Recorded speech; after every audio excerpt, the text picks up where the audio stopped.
Most authors dream of having one bestseller. Anna Quindlen has 12. And this is the first writer ever to have books on the New York Times fiction, nonfiction, and self-help bestsellers list. She's also a Pulitzer Prize-winning columnist whose latest novel, Every Last One, is in bookstores now. We are thrilled that Anna Quindlen joins us this morning for early coffee. Good morning to you. Thank you. It's good to be here. Well, it's great to have you here. This latest book, Every Last One, you say you dedicated it to your children for helping save your life.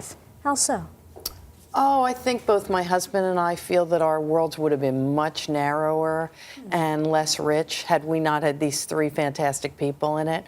And as a writer, also, having kids helps you to re-experience the world. And that's a great gift because it gives sharp edges, once again, to all the experiences that sometimes adulthood blunts a little bit. You're a mother of three, very much like Mary Beth, the character in the book, so fearful of something tragic happening to this. You do all you can to prepare and to shelter your children from the harms that exist out there, but you can't protect them from everything. Is it similar to the way you are as a mom, this character? I think Mary Beth is a little more nervous than I was. My kids are all pretty out there, and there was a moment at which they said this far and no farther. Yeah. But I mean, I'd be lying as a mother if I didn't say anytime they got in a car or walked out the door, I didn't think, come back home safe. Yeah.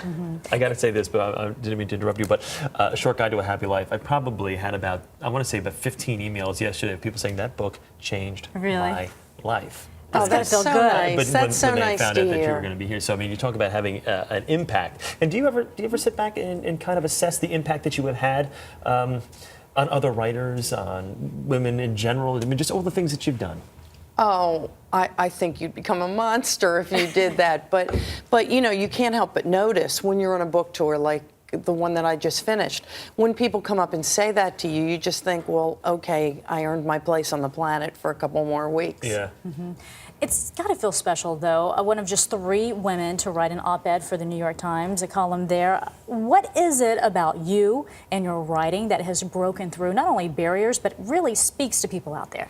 Honestly, I think it's that I'm really average at some level. That I think about things and I have the experiences that most ordinary people have. And so when I write about them, they say, as they've often said to me when I meet them, I feel like you're inside my life. I feel like you're inside my head.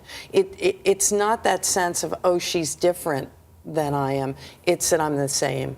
Do you have anything that you were able to kind of figure out how you were able to draw that connection? I mean, how you were able to have that connection? Different than some others? You know, I'm kind of extroverted. I was a reporter for years. I love to connect with people. I love to talk to them and hear their stories. And when I finally got to do a column, it was as though we were having a conversation, except that we weren't in the same room. Yeah, well, I mean, when you look back and you say to yourself, okay, had the op-ed column, won a Pulitzer back in '92. Yeah, there was that. Been at Newsweek, that little Pulitzer. Been at Newsweek, had a couple of books that they've made movies about. I mean, what do you look back and what do you really like? Did you like the part of being a journalist? Did you like, writing books that were turned into movies? Did you like working at Newsweek? Was there one you liked more than the other? What part of your fabulous life is your favorite? Because it all sounds great to me. I know, right? You know, Chris, when my kids were little and we had a place in the city and a place in the country, people used to say to them all the time, which one do you like better? And they used to say, we like both. Yeah. And the truth of the matter is, the thing that I've loved is that I've been able to work in all these different forms, that I haven't had to box myself in. That's been fantastic. Yeah. You have this latest book out. What's next for you? What do you do now? I'm actually going to write a memoir about aging, pegged to my 60th birthday. Since I was born, we've gained about 15 years in life expectancy, which has given us an entirely new time of life to wrestle with, and I'm going to wrestle with it on a personal level. What do you do with those 15 years, huh? Well, that's what I'm going to talk about. I used to write a column called Life in the 30s. This is Life in the 50s. Love it. Going to look forward to that one as well. And thank you. Really, it's such a pleasure to talk with you, and so nice to have you with us here this morning. Thanks. Congratulations. It's good to be here with both of you. A lot happens early on The Early Show, weekday mornings on CBS.